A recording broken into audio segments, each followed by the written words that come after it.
வணக்கம் அன்பர்களே. இன்றைய பதிவு சித்திரை மாதத்துக்குரிய பலாபலன்கள். இந்த சித்திரை மாதத்துக்குரிய கிரக நிலைகளை பார்க்கும் பொழுது மேசமனையில் குழந்தைக்கு காரகன் என்று சொல்லக்கூடிய குரு பகவானும் தன்னம்பிக்கை காரகன் என்று சொல்லக்கூடிய சூரிய பகவானும் இணைவு பெற்று உட்கார்ந்திருக்காங்க. மிதுன மனையில் மனோ காரகன் என்று சொல்லக்கூடிய சந்திர பகவானும் ஞான காரகன் என்று சொல்லக்கூடிய கேது பகவான் கன்னி மனையிலும், கும்ப மனையில் தொழில் காரகன் என்று சொல்லக்கூடிய சனி பகவான் ஆட்சி பலம் மூல திரிகோண பலம் பெற்றும், அதே சமயத்தில் செவ்வாய் பகவானும் கும்ப மனையில் உட்கார்ந்திருக்காங்க. மீனமனையில் ராகு புதன் சுக்கிரன் இந்த 3 கிரகங்கள் இணைவு பெற்று உட்கார்ந்திருக்கு. இந்த மாதத்தினுடைய பெயர்ச்சிகள் என்ன அப்படின்னு பார்க்கும் பொழுது, இந்த சித்திரை மாதம் 10ஆம் தேதி, அதாவது ஏப்ரல் மாதம் 23ஆம் தேதி என்று செவ்வாய் பகவான் கும்ப மனையிலிருந்து மீன மனைக்கு பெயர்ச்சி ஆகிறார். ஸோ அதே போல இந்த சித்திரை மாதம் 11ஆம் தேதி, அதாவது ஏப்ரல் மாதம் 24ஆம் தேதி என்று சுக்கிர பகவான் மீன மனையிலிருந்து மேச மனைக்கும், சித்திரை மாதம் 18ஆம் தேதி, அதாவது இந்த மே மாதம் 1ஆம் தேதி என்று குரு பகவான் மேச மனையிலிருந்து ரிஷப மனைக்கு பெயர்ச்சியாகிறார். அதே போல இந்த சித்திரை மாதம் 27ஆம் தேதி, அதாவது மே மாதம் 10ஆம் தேதி என்று புதன் பகவான் மீனமனையிலிருந்து மேசமனைக்கு பெயர்ச்சியாகிறது. ஸோ இந்த கிரக நிலைகளினுடைய அந்த சுழற்சியை வைத்துக்கொண்டு என்ன மாதிரியான பலன்கள், சாதகம் என்ன பாதகம் என்ன, எதை செய்யலாம் எதை செய்யக்கூடாது, என்ன மாதிரியான தெய்வ வழிபாடு இந்த மாதம் உங்களுக்கு உகந்தது என்பதை பற்றித்தான் டீட்டெயிலாக பார்க்க போகிறோம். அதற்கு முன்னால் நம்முடைய சேனலை ஃபர்ஸ்ட் டைம் நீங்கள் பார்ப்பவர்கள் என்றால் மறக்காம சப்ஸ்கிரைப் பண்ணிக்கிங்க. மேசராசி அன்பர்களுக்கு இந்த சித்திரை மாதம் எப்படி இருக்கும் என்று பார்க்கும் பொழுது, அதுவும் குறிப்பாக வேலை சார்ந்த விஷயங்கள், வியாபாரம், தொழில் சார்ந்த விஷயங்கள் எப்படி இருக்குன்னு பார்க்கும் பொழுது, 10ஆம் இடத்து அதிபதியாக இருக்கக்கூடிய சனி பகவான் ஆட்சி பலம் மூல திரிகோண பலம் பெற்று வலிமையாக உட்கார்ந்திருக்கார். அப்போ கூட யார் இருக்கார் அப்படின்னா செவ்வாய் பகவான் உட்கார்ந்திருக்கார். உங்களுடைய ராசி அதிபதி இணைவு பெற்றிருக்கார். அப்போ உங்களுடைய எண்ணங்கள், செயல்பாடுகள், சிந்தனைகள் எல்லாமே தொழிலை எப்படி வளர்ப்பது அல்லது எப்படி விரிவுபடுத்துவது, அந்த தொழில் சார்ந்த விஷயங்கள் தான் இந்த எண்ண ஓட்டங்கள் அதிகமாக இருக்கும். அப்போ வேலை இல்லாதவர்களுக்கு வேலை கிடைக்கக்கூடிய ஒரு நல்ல மாதமாக அமைகிறது. அதுவும் குறிப்பாக இந்த சித்திரை மாதம் 18ஆம் தேதிக்கு அப்புறம், அதாவது மே மாதம் 1ஆம் தேதிக்கு அப்புறம் அந்த குரு பகவானுடைய பெயர்ச்சி நடைபெற்ற பிறகு, அந்த குரு பகவான் உங்களுடைய 2ஆம் இடம் என்கின்ற தனஸ்தானத்தில் அமர்ந்து கொண்டு தனது பாக்கிய பார்வையாக 10ஆம் இடமான தொழில் ஸ்தானத்தை பார்க்கிறார் அல்லவா. அப்ப 10ஆம் இடம் என்பது தொழில் ஸ்தானம், கர்மஸ்தானம் அல்லவா. அப்ப அந்த இடத்தை குரு பகவான் பார்த்து அந்த இடத்தை புனிதப்படுத்துகிறார். அப்போ இதுவரையில் தொழில் ரீதியாக இருந்து வந்த அத்தனை பிரச்சனைகளுக்கும் முடிவு கட்டக்கூடிய ஒரு நல்ல மாதமாக அமைகிறது இந்த மேசராசி அன்பர்கள்.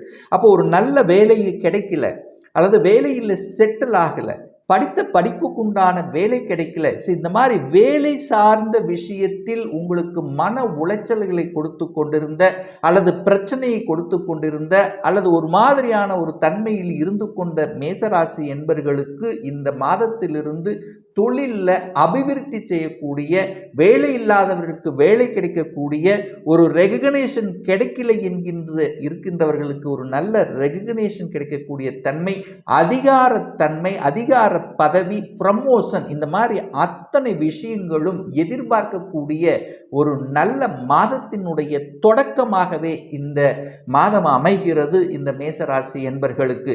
அதே சமயத்தில் இதுவரைக்கு எனக்கு ஒரு ப்ரமோஷன் கிடைக்கவே இல்லை, ஒரு நல்ல மாற்றம் இல்லை, ஒரு வேலையில் ஒரு ப்ரமோஷன் அல்லது கூட இருக்கிறவங்களோட சதிகள் நடந்து கொண்டு ஏதோ ஒரு வகையில் எனக்கு வரவேண்டிய அந்த தன்மை தடுத்து கொண்டிருந்த விஷயங்கள் எல்லாமே இனி மாறப்போகிறது அப்படின்னு அர்த்தம்.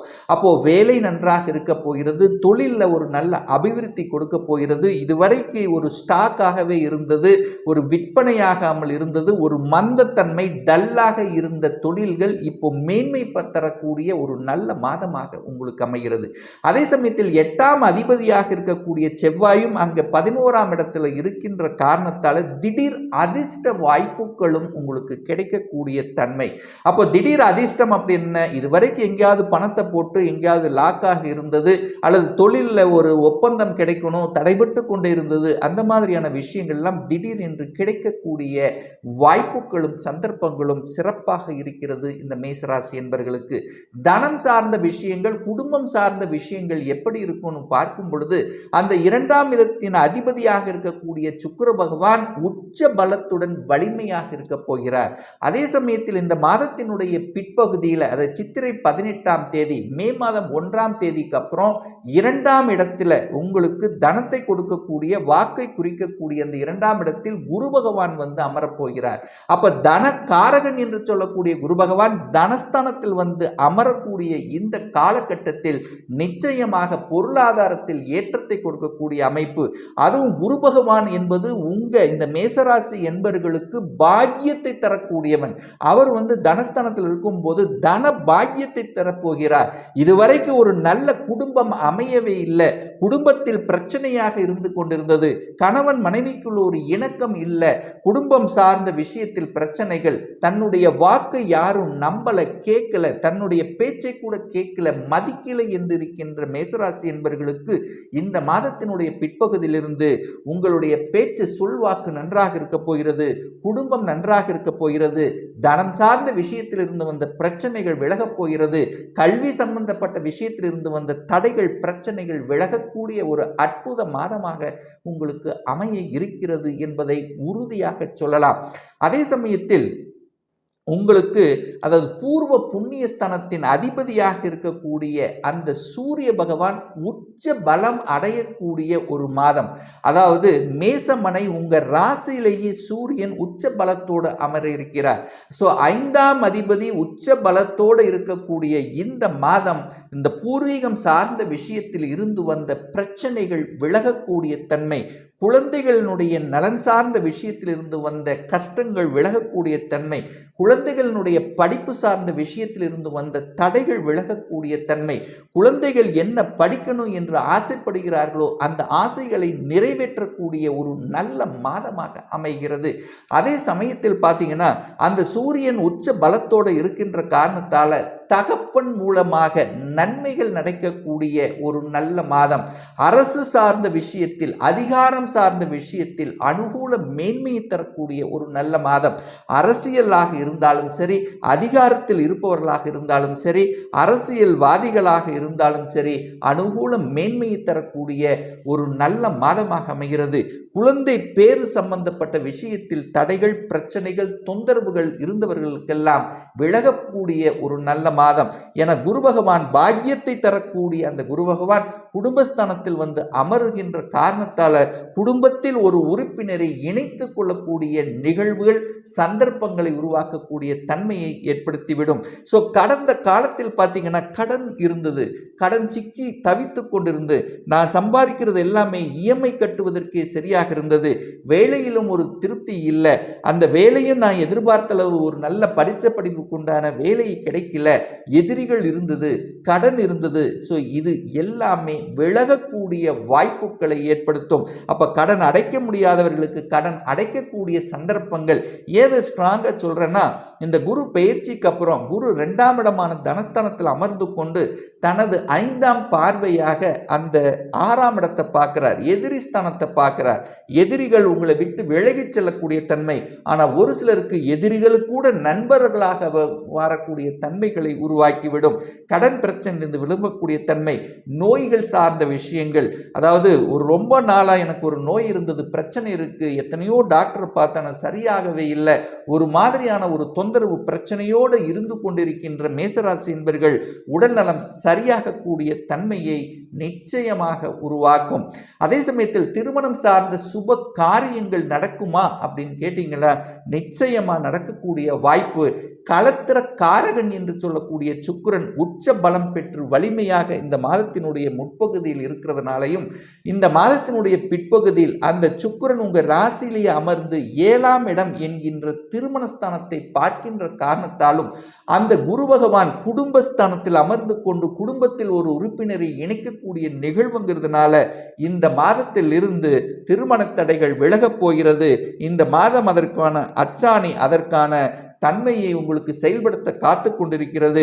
வைகாசி மாசத்திலிருந்து உங்களுக்கு இன்னார் என்று இவர்தான் நம்முடைய கணவன் அல்லது மனைவி என்று அறிமுகப்படுத்தக்கூடிய தன்மையும் அதே சமயத்தில் ஒரு சிலருக்கு நிச்சயதார்த்தம் சார்ந்த விஷயங்களும் இந்த காலகட்டம் உங்களுக்கு சிறப்பாக அமைய இருக்கிறது என்பதை உறுதியாக சொல்லலாம். கூட்டு தொழில் சார்ந்த விஷயத்தில் இருந்து வந்த பிரச்சனைகள், கணக்கு வழக்கு சம்பந்தப்பட்ட இருந்து வந்த பிரச்சனைகள் எல்லாமே தீரப்போகிறது.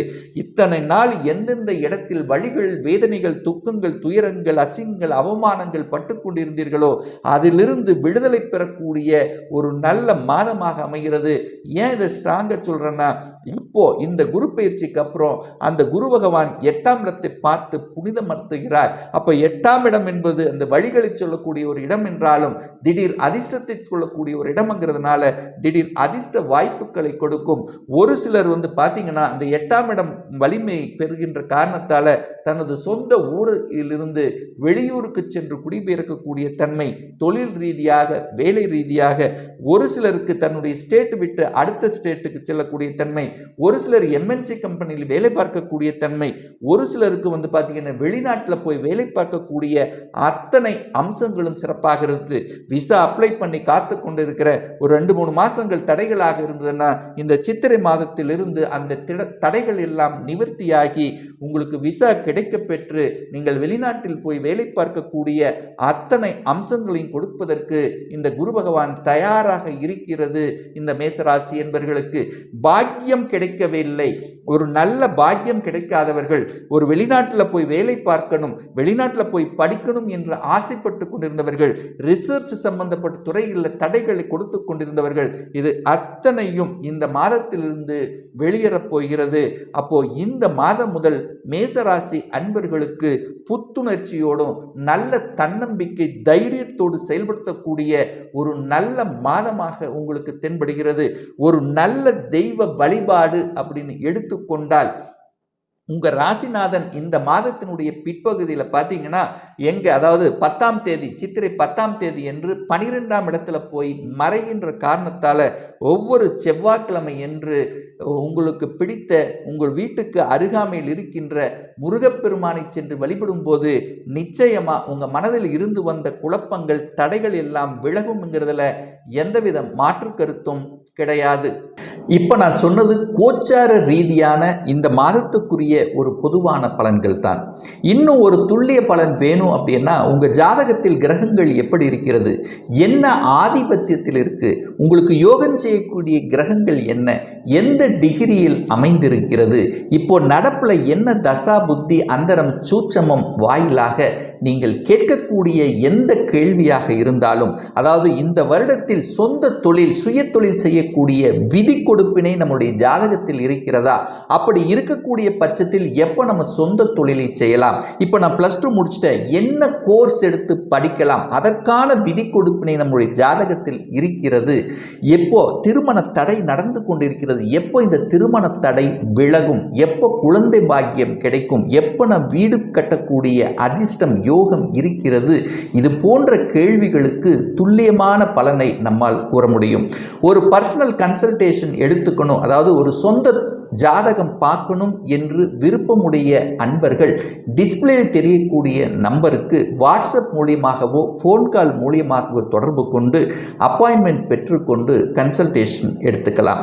நிச்சயமாக இந்த பதிவு ஏதாவது ஒரு ரூபத்தில் யூஸ்ஃபுல்லாக அமையுங்கிறதுல எந்தவித மாற்று கருத்தும் கிடையாது. நம்ம சேனலை ஃபர்ஸ்ட் டைம் நீங்கள் பார்ப்பவர்கள் என்றால் மறக்காம சப்ஸ்கிரைப் பண்ணிக்கிங்க. பக்கத்தில் இருக்கின்ற பெல் பட்டன் மற்றும் ஆல் நோட்டிஃபிகேஷனை கிளிக் பண்ணும்போது நான் போடக்கூடிய அடுத்தடுத்த பதிவுகள் உங்களுடைய நோட்டிஃபிகேஷனில் வந்து சேர்ந்தும். மீண்டும் ஒரு நல்ல பதிவில் உங்களை சந்திக்கும் வரை உங்களிடமிருந்து விடைபெறுவது உங்கள் அஸ்ட்ராலஜர் டாக்டர் சதீஷ்.